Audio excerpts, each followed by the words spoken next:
Ooh, kids, what it is. We're coming at you live from the fun room at my house where the fun happens. Oh, yeah. And our special guest today is Renegade. Renegade's got it made. She doesn't even get paid. Oh, yeah. Well, cool kids, today we've just finished. We're doing silver coins around the world. We just did Venezuela, so we can cross off Venezuela. So we're getting there. We got a few countries left, don't we? Vietnam. The Nam, baby. The Nam. Oh, man. The Nam. All right. Well, I don't have any silver coins specifically from Vietnam. I don't. True story. Ne'er truer story there ever be than the one I tell to ye, thoroughly and thusly. I ain't got no coins from Vietnam, but I do have coins from French Indochina, which actually technically would cover a lot of countries, but for my purposes, it counts as Vietnamese. So here we go. We're going to start out. This is a 20-cent delectable, delicious hunk of 68% silver. Man, oh man, isn't that lovely? Yeah. So, yeah, that's nice. We like that. That's probably undermelt, I'd imagine, at $3. Yeah.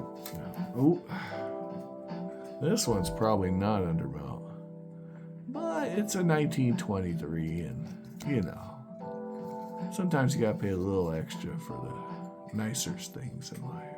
So, yeah. Oh man. So you notice real quick that the silver percentage is a little low, and the ASW is a little small on these, and that is true. Yep, and we paid. There's always going to be a premium on this stuff, though. So, you know. But I have a fair amount of this stuff. So, yeah, and some good years. Decent years. Some of this stuff I paid big money for, though. You'll see. You'll be like, whoa, you paid what? So this is an anchor, you'll notice, but they call it the devil tail. Tailed Liberty is what this is called. But that is an anchor. But, you know, what are you going to do, right? So there you go, 20 cents.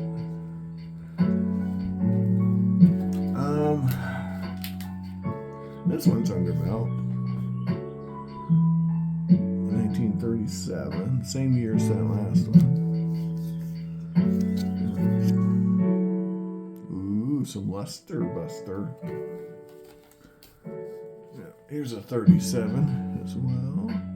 And if you'll notice, this depiction of Lady Liberty, right, is the same one on the Statue of Liberty, which makes perfect sense if you think about it, because where's the Statue of Liberty from? That's right, guys, that's right. France. And French Indochina was a French colony. Who knew? This is well undermelt. Who knew? So, that's cool. We're back in the 20s. This one's another overmelt coin. Not a lot overmelt, just a little overmelt. Overmelt. Ooh, this one's kind of pretty. This is a 50-cent coin, and this is way overmelt. but it's 90% silver. So, yeah. All right. And here's another 50-cent coin. Ooh. This one is overmelt as well. About $8 overmelt. It's a nice coin. So, yeah. A nicer coin. I like it. Here's a fake that's made of silver.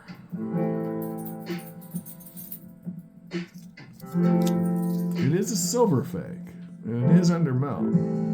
But the reason that these fakes were made in silver, guys, is because here's the real. This is the genuine article. If you were to price these coins in this condition, you wouldn't expect to get one for $29.99. That's all I'm saying. But this is the genuine article. This one is also genuine. This is a legit coin. This one's got some wear on it, but it's undermelt, and you rarely see these undermelt, and they are, yeah. And here's another fake. This fake is also silver. I can pull it out at flip and ping it, and you'll see it is silver, but it is definitely fake. And the way you know it's fake is that lettering, and it's, you see that? The strike isn't right. This was made with like probably a sand mold or something. And the edge isn't right either. But it is silver. Alright, here's a really worn 1922 that's been polished. But it's well under melt. Probably $3-4 under melt, so that's okay. And here is a 10-cent coin that's really worn, but you can see the date. And it's a little bit over melt, but it's the only 10-cent one I have. So, yeah. And it's about as much silver as a war nickel. So, if that gives you an idea of what you're looking at there. All right, that's all the French Indochina, aka Vietnam silver I've got. And French Indochina included a few other countries, but I use it for Vietnam. There are Vietnam silver issues, but I don't have any, and that's just how it is. Welcome to my world. Let's go ahead and check out the particulars on Vietnam, the Nam, baby. So as you may or may not know, the United States had a policing action, quote unquote, in the Nam. So there's that. And it shaped a whole generation, didn't it? Yeah. So not the best. It's a communist country. There we go. Let's really explore the space. Okay, that's the Temple of Literature. The market. Oh boy, look at that. Oh wow. Man, oh man. Isn't it pretty? Oh wow. Oh boy. Oh, yeah, very scenic, very nice. Oh. Sign me up, huh, cool kids? There's the flag. I wonder. So here you go. Here's a little look at French Indochina, right? Vietnam, Laos, Cambodia. Yep. Oh, look at all that nice stuff. All right, here we go. Vietnam, officially the Socialist Republic of Vietnam, is a country on the eastern edge of mainland Southeast Asia with an area of 331,000 square kilometers and a population of over 100 million, making it the world's 15th most populous country, one of the two Marxist-Leninist states in Southeast Asia. Vietnam shares land borders with China to the north and Laos and Cambodia to the west. It shares maritime borders with Thailand through the Gulf of Thailand and the Philippines, Indonesia, Malaysia, and through South China Sea. Its capital is Hanoi, and its largest city is Ho Chi Minh City. Now, Ho Chi Minh City has a different name, doesn't it? Saigon?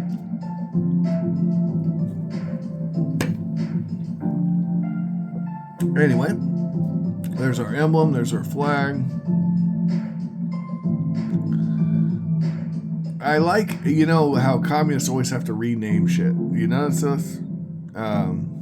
Anyway, I digress. There's Vietnam on the map. Yeah. And all right. Let's see here.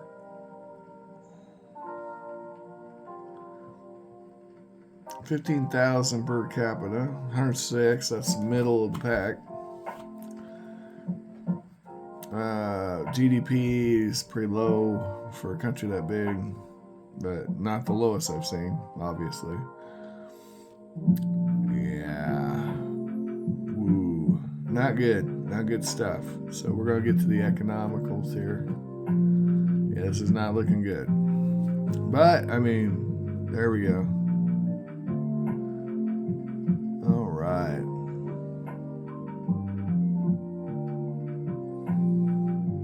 Throughout the history of Vietnam, its economy has been based largely on agriculture, primarily wet rice cultivation. Bauxite, an important material in production of aluminum, is mined in central Vietnam. Since reunification, the country's economy is shaped primarily by the CPV through 5-year plans, decided upon at the plenary sessions of the Central Committee of National Congresses. The collectivization of farms, factories, and capital goods was carried out as part of the establishment of central planning, with millions of people working for the state enterprise.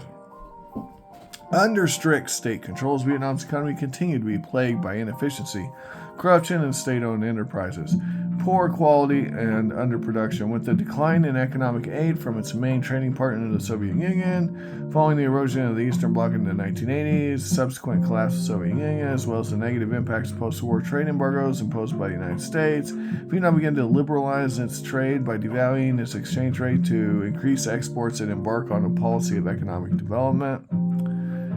In 1986, the Sixth National Congress of the CPV introduced socialist-oriented market economist reforms to the part of whatever the hell that is reform program. Private ownership began to be encouraged in industry, commerce, and agriculture, and state enterprises were restructured to operate under market constraints. This led to the 5-year economic plans being replaced by the socialist-oriented market mechanism. As a result of these reforms, Vietnam achieved approximately 8% gross domestic product between 1990 and 1997. The United States and its second embargo in early 94. Although the 97 Asian financial crisis caused an economic meltdown to 45% growth per year, its economy began to recover in 1999 and grew 7% per year from 2000 to 2005, one of the fastest in the world. On 11 January 2007, Vietnam became the 150th member of the WTO. According to the General Statistics Office, Vietnam's growth remains strong despite the late 2000s global recession, holding at 6.8%. Vietnam year-on-year inflation rate reached 11.8 in December 2010. The currency, the Vietnamese dong, was devalued 3 times. Deep poverty, defined as a percentage of the population living on less than $1 per day, has declined significantly in Vietnam, and the relative poverty rate is now less than that of China, India, and the Philippines. This decline can be attributed to equitable economic policies aimed at improving living standards and preventing the rise of inequality. These policies have included egalitarian land distribution during the initial stages of the Doi Moi program, Investment in poor remote areas and subsidizing education and healthcare since the early 2000s has applied sequences of liberalization to the two-track approach opening the sector's economy, international markets, manufacturing, information technology, and the high-tech industries to form a large and fast-growing part of the national economy. Although Vietnam is a relative newcomer to the oil industry, it is the third largest oil producer in Southeast Asia with 2011 output of 318,000 barrels per day. In 2010, Vietnam was ranked in the 8th largest crude petroleum producer in the Asia and Pacific region. The U.S. bought the biggest share of the Vietnam's exports, while goods from China are the most popular Vietnamese import. Based on finding by the International Monetary Fund in 2022, the unemployment rate in Vietnam was 2.3%, nominal GDP was $406.452 billion, a nominal GDP of 486. Aside the primary sector economy, tourism has contributed significantly to Vietnam's economic growth with 7.94 million foreign visitors in 2015. Agriculture. As a result of severe liberalization measures, Vietnam became a major exporter of products. They are now the world's largest producer of cashew nuts, with 1/3 global share. The largest producer of black pepper, accounting for one of the world's third of the world market, and the second largest rice exporter in the world after Thailand since 1990. Subsequently, Vietnam is also the world's second largest exporter of coffee. The country has the highest population of land use for permanent crops together in the United States and greatest Mekong subregion. And fishery products. Agriculture share of Vietnamese GDP has fallen in recent decades, declining 42% in 1989 to 20% in 2006. Production in other sections of the economy has risen. Overall fisheries production in Vietnam via captured fisheries aquaculture was 4.6 million MT and 6.7 MT in 2016. The Vietnamese fisheries sector has all seen strong growth, which could be attributed to continued expansion of the aquaculture subsector. Science and technology, Vietnamese, Topio 3, humanoid ping pong, wing wing wee. Hey, 2010 Vietnam total state spending on the science and technology amounted to 0.45% of GDP. Vietnamese scientists have made significant contributions to this field of study, most notably in mathematics. Huang Thuy pioneered the applied mathematical fields of global optimism in the 20th century, while Nguyen won the 2010 field medal for his proof a fundamental lemma in the theory of automorphic forms. Since the establishment of the Vietnamese economy is vast. By the government in 1975, the country is working to develop the first national... I don't care. Tourism. Tourism is an important element of economic activity in the nation, contributing 7.5 million%. That's good. People from all over go there. Most visited destinations in Vietnam are the largest city, Ho Chi Minh City, with over 5.8 million international arrivals, followed by Hanoi and Ha Long, including Ha Long Bay with 4.4 million arrivals. All three are ranked in the top 100 most visited cities in the world. Vietnam was home to 8 UNESCO World Heritage Sites. In 2018, Travel, Leisure, and Ho An are one of the world's top 15 destinations to visit. French colonial area, the transportation... Yeah, raw materials. Yeah, they have transportation. Bicycles, motor scooters. You've been to Southeast Asia, you know what's up. Airports, they have them. Energy, they have energy. They have telecommunications. They have water and sanitation. Oh boy. There you go. Have an amazing day, cool kids. I hope you find all the collectibles of your dreams while you're awake. If you cannot find them, do not blame me. I tried to show them to you, and I want you to have an amazing, wonderful, stupendous rest of your night. And like, share, and subscribe if you enjoyed the video. If you didn't enjoy it, tell me why. Bye, bye, bye.